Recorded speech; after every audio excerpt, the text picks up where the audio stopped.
Laser! This next-gen demo is presented by State Farm.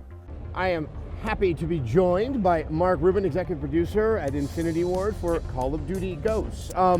Let's just start with, how hard was that decision to go from, well, probably the most powerful, brand out there, which is Modern Warfare, and move over to something new?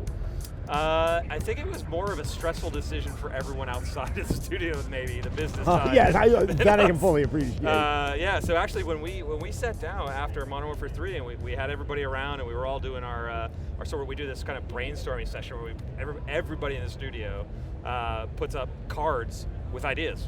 They just put up a card, doesn't matter what it is. I want to do a top-down isometric alien smashing thing. And that's the game I want to make, and so you put that up there. Any kind of idea, a weird situation, everybody gets to put that up, and we go through it all. And we really kind of come up with then, call it down, and sort of shape the game that we want to make out of that. Now, with the previous title, with Modern Warfare 3, we had a story that we were following. So there were some limitations there. And in this one, we were like, okay, what if we don't have to do a Modern Warfare from a story standpoint and a world standpoint? Could we do a Modern Warfare 4 that just was a new story arc? And we really decided that we couldn't. We wanted to do a new world where that world had a material effect on the player and the other characters that you're with. So, and with that point, yeah. How about we start actually looking at all At of the this changed happening? world, Yes, yeah, exactly. exactly. It's a wonderful segue that we got right there. Yeah. Where is this level set? So this one is set in San Diego. And again, when I mentioned that the world has a material effect on the player, basically earlier in the game, you and your brother, who you're with here, actually experience the mass event that causes this from a first-person perspective before you're soldiers, before you're really in this kind of gameplay. And so now what we do is, this is actually the 10 years later, and you and your brother are in that area, that part of San Diego, Southern California, where you grew up, seeing your world 10 years after a mass destruction. I was about to say, there must have been some fun in the art direction there to kind of take something that would be very familiar to many American players in these locales and sort of watching it come apart. Yeah, actually we ran into a problem, which was in the beginning we made it so sort of surreal and esoterically destroyed that we didn't you couldn't tell it was San Diego. We had people not going, where am I? I don't understand where I am. So we actually had to add in little bits and pieces to make sure you knew that was San Diego or that was America, so that was actually kind of a fun part of it. But so, okay, we're seeing the dog. Yes. I'm blanking on the name of it. What is the name of the dog? Riley. Riley, that's correct. Yeah. So, what is the role inside of the game? This thing became sort of an overnight, internet meme, but yeah. Does he change the gameplay and the experience? I think he does, and when we started, we put up, like I said, a card. We put up a card that said, AI dog in your squad. And that was it. That was all this card said, and we were like, okay, we can put a dog in the squad and he'll run around and shoot people's heads off and all that kind of stuff, things that dogs do. Then we actually brought a Navy SEAL in with his dog to the studio with all his gear, and he told us how they're trained, how they, how they work in combat situations.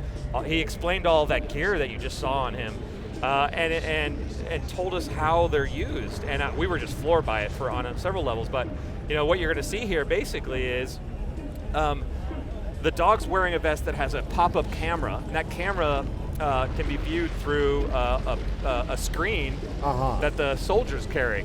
And then the dog's also wearing an earpiece that he can talk to the dog and tell him to do things from a distance. And then now we understand how this opened up a lot of possibilities in the gameplay. Right, exactly. In Ghosts, look, Call of Duty is such a dominant franchise. It really helped define this generation. As a result, it kind of gets a lot of criticism. Yeah. Because of its size. Yeah. And are you guys looking to try to change up what the gameplay is like? It's tough. If you go too far in one direction, you're going to disappoint your very loyal and large fan base.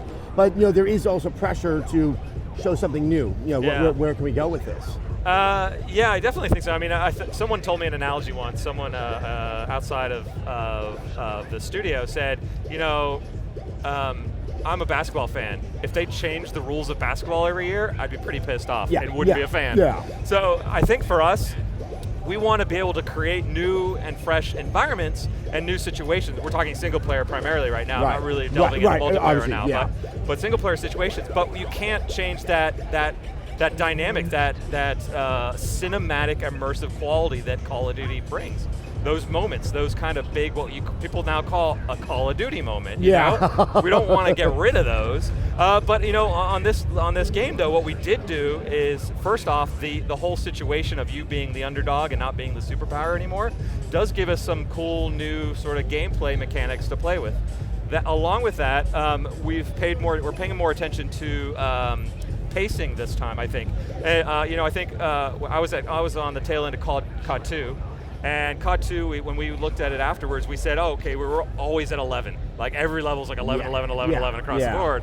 And so with COD 4, we actually went and tried to pace it better. We tried to give it 11s, and we tried to give it some quieter ones, some 3s and stuff, you know, and not have everything just so, you know, summer blockbuster in your face. Right, you can better appreciate the big moments when you've had quieter moments that precede it. Yeah, exactly. I know exactly what you mean. So I feel like in Modern Warfare 2, we kind of went back to 11, 11, 11 across the board, and I think we did the same with Modern Warfare 3 a bit, but with this game, and if you can tell, we're not showing the typical Call of Duty at E3. We're showing a lot of stealth. We're showing a lot of the lower points of what Call of Duty can be, and so I'm hoping that really comes across when you play the full game. Well, one thing that definitely does come across is the fact that the fidelity of the art is very, very evident. Yeah. Are there other things that the new consoles are allowing you guys to do that aren't as immediately apparent, that aren't visual? Well, yeah, so there is, obviously the boxes have more power. Right. But we've, as a studio, I don't think we've ever been held back by technology when it comes to gameplay. But what we have been held back, obviously, is in visual fidelity, but there's other things. We put in a completely new audio engine. So if you're an audio fanatic, the new engine for COD Ghosts is pretty phenomenal. It's based on an ADSR system, which is, what it does is it actually uses a 3D model of the world to determine how audio is going to reverb off surfaces. So a lot of games, and we did this in the past, is you have sort of an outside noise and you have an inside noise, because outside and inside are different, right? You know, the reverb changes. There's carpet, there's wood. Yeah. So, but you just had those kind of two sounds, and they were sort of pre-programmed, kind of hard-coded in. Now we're actually modeling the environment. So if you're outside, you know, you get the long tail on weapon sounds. If you're inside, you get the short snaps. But if you're in a bigger building, still inside, it's in between there, because it's actually modeling the size of the area, volume of air that you're in, and calculating out what the reverb and what the sound should be like. It also takes into effect material. So if I'm next to a wooden wall or a cement wall, that's different from a metal wall. So it really kind of models audio-wise, and we could never do that on current gen with the amount of CPU power that we were having.